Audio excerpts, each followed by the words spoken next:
I'm Sharon Cornelius, and I've been working with the town Stony Plain Community and Social Development Department for the last 3 or 4 years on a contract expanding what's happening within our community as far as dementia is concerned. Not only for the person living with dementia, but also for their care partner. We're so fortunate to have this facility to come to for the creating connections through art. It's in the Family Connection Center here in Stony Plain. It used to be a long-term care facility, but now there are a variety of offices here. We are really pleased to have our art studio down at the very end of this hallway. And Ellen, who is the art instructor, has been part and parcel of our Dementia Connections program for many years. Participants in the art program just love it. Here and what we were doing. Like, remember last week we did the scraping painting? Chris, Yeah. We did this bird in pieces, and 2 weeks ago we did the Bach. I had no idea what I'm doing, but she taught us. She's just amazing. Then we added this today, and it comes out beautiful. I would never in my life thought I could do anything like that. And they're all different. And when we start these kind of things, you don't know what it's going to end out like.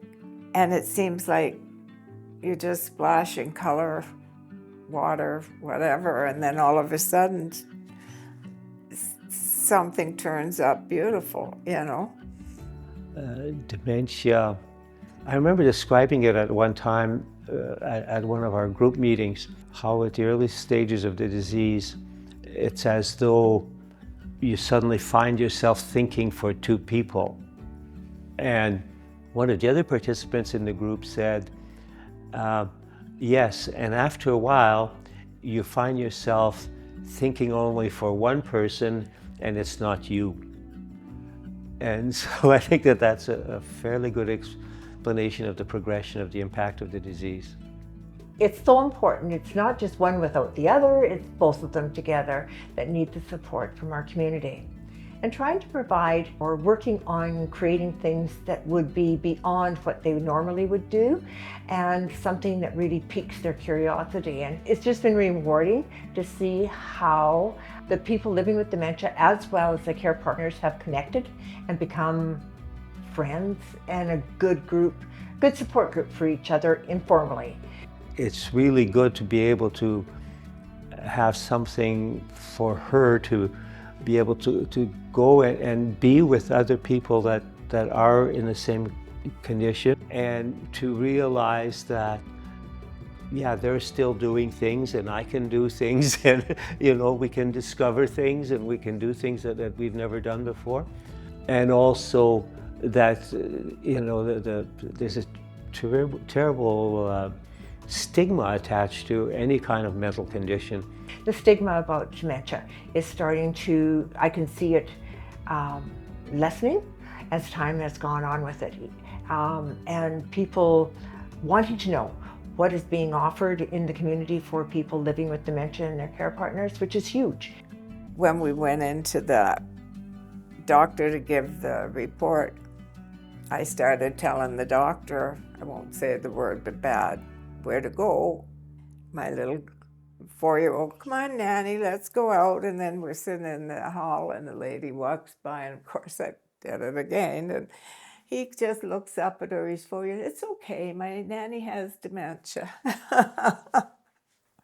You know, and I think that's beautiful because it was never talked about when my mom had it. You know, it was like, lock her in a closet and don't come out. We've come in a long way with dementia because now we talk about it. They always say go with little bits, little steps first, and then the big steps will come. And I think that this is one of the ways of doing that. A good example of that would be the Trail Explorers, because we meet and we go for a walk, then they come back and then they visit in the coffee shop. We always try and have it close to a coffee shop so they can visit before and after. And also if the weather's awful, well then they can just go have coffee. So what I would do is encourage people to come out just one time, just say, just one time, come out and just give it a shot. Just see what you think about it. Chances are 10 to 1 they'll come back again because they've created that connection with someone else. I've started to spend particularly a lot more time alone and wanting to be alone, even if my family's around for numerous reasons, noise and that can upset me. So when I get a chance to do this, and I know it's fairly controlled setting where my needs are being met and other people's, I'm anxious to go. Move forward. How's that?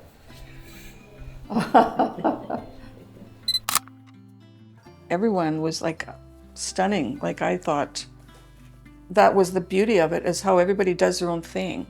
They don't try to be influenced by anybody else. They do their own thing. And a lot of times people say, oh, I don't really know if I can do it. But then they take a first step. Next thing you know, they're like, whoo, they're off to the races with it. And that's the beauty of it, I think. These programs have let me establish contacts with other people in the community that are going through what I'm going through. And we have our own little network that we rely on one another, we call one another, we support one another, both in the programs and outside. I know people before that I know with dementia would just hide in their room, not go out because they're afraid of being embarrassed. And I know right now my kids have never laughed so much in their life because every store we go into now, they don't want me going by myself. And I could say to a little child bad words. Instead of hi, something else comes out. Like I'm not meaning what I'm saying, but I see the expressions, So my kids are always there to make a joke or say, oh, I think that was bad. And we go out now. More people, and this kind of stuff is making it so it's not a stigma. We can go out and participate and go for walks and do puzzles and do anything. Before, a lot of people were ashamed. And I don't want people to be ashamed, including myself. I get embarrassed sometimes because of what comes out of my mouth, but I'm not ashamed of what I got.